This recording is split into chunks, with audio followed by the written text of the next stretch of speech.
Hello everybody, it's here the Japanese Train here, back at it again with another unboxing video. This is kind of a one and done, just quick short video of something I found on Amazon. It's the Thomas & Friends Engine Celebration Pack. It's more of these 80th anniversary goodness, but it's a whole pack of them. And I think it's Amazon exclusive, but I have noticed the prices started going up on Amazon a little bit. I know globally things are a little weird with the economy, so I'm trying to get this now before it costs me an arm and a leg, as opposed to just an arm. So let's go ahead and open this up and take a look. If we start with looking at the box, actually, I like that we have the logo on here. Obviously, it's not like a super elaborate decorated box, but we still have like the Britt Allcroft logo and the special Thomas there on the cardboard. We have all the legalese on the back, so kind of cool. Definitely, I think the box is more interesting on the inside though, so let's get to the inside of this thing.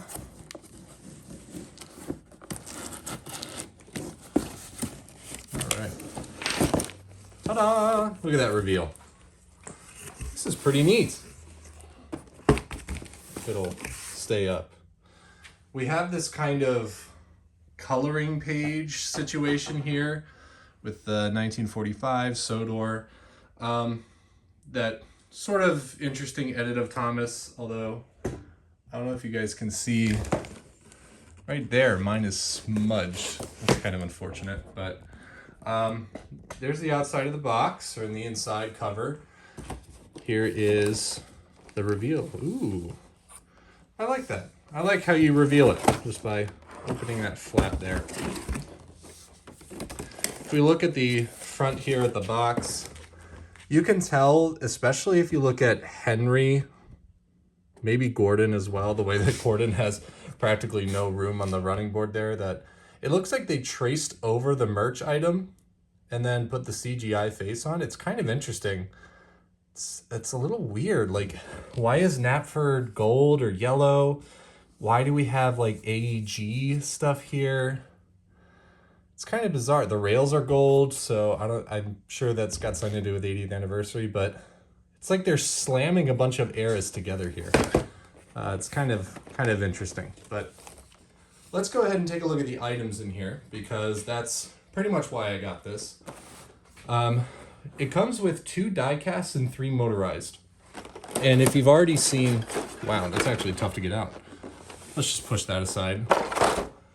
You may have noticed I changed the venue a little bit. My wife and I just got a ping pong table, and she was like, we're only gonna use this for ping pong, right? And I'm like, yeah, sure.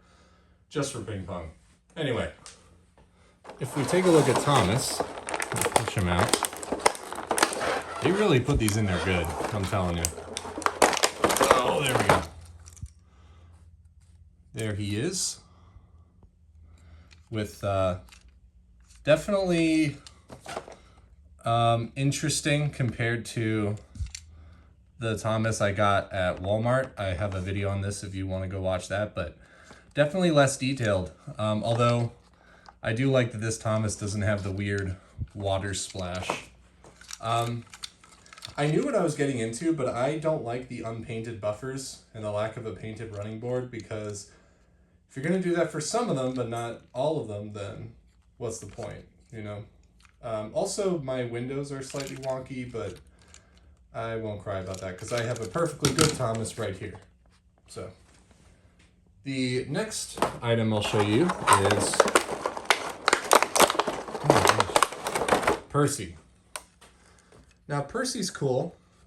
I have not seen his Greatest Moments pack, but I'll definitely have to pick that up because, again, I'm kind of pet peeved by the lack of painted buffers. I guess I could paint them myself, but I don't like having to do that.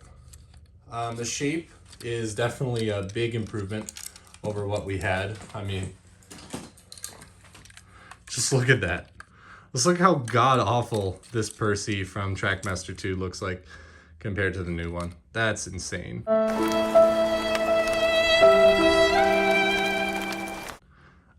Unlike this Percy, and actually unlike his Thomas counterpart, Percy has painted whistle detail, so that's neat. One thing that the old Trackmaster Percy actually has over the new one is the back of the bunker is painted on the older one, so interesting. But I love the shape of Percy. I feel like they nailed him.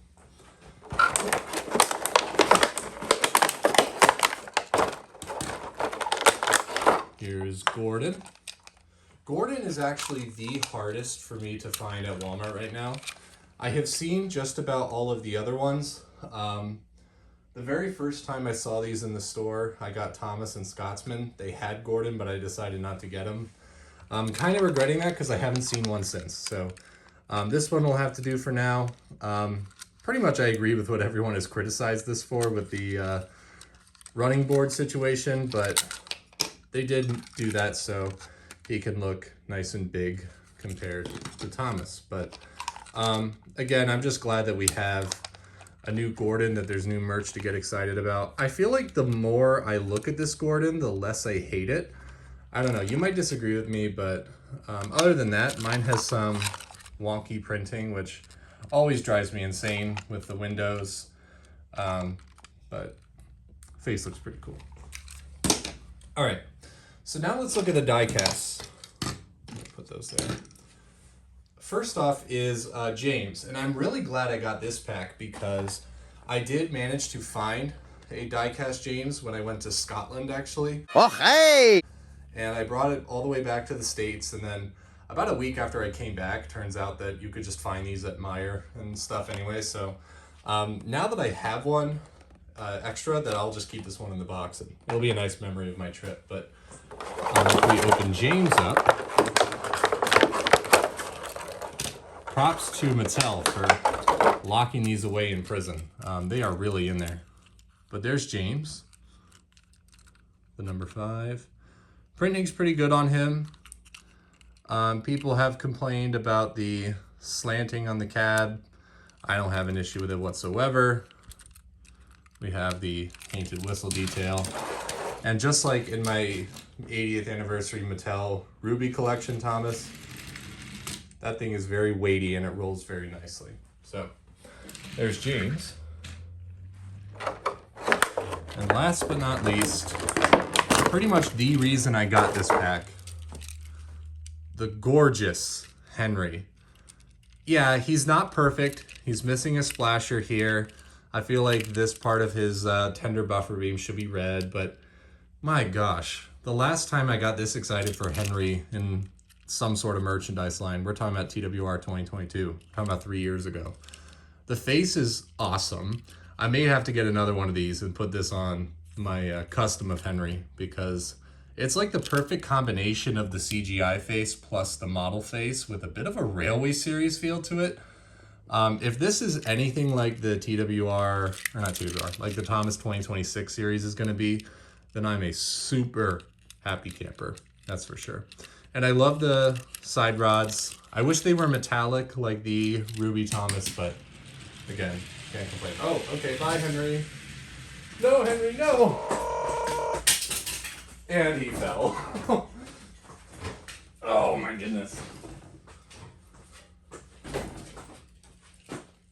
Henry had enough of this review and he just ran away from me. Crazy guy. I don't think he's damaged. Oh my gosh. Oh, my heart drops when these things fall off of a table, especially because this is my garage and this is the concrete floor, but somehow, luckily, no one was hurt. I better wrap this up before any more trains get hurt, but that's going to do it for this one. Thank you very much for watching. And also support my channel by checking out some of my other videos. I've got more episodes coming out of Thomasified and more reviews, unboxings, customs videos, and hopefully some stories for you to watch soon.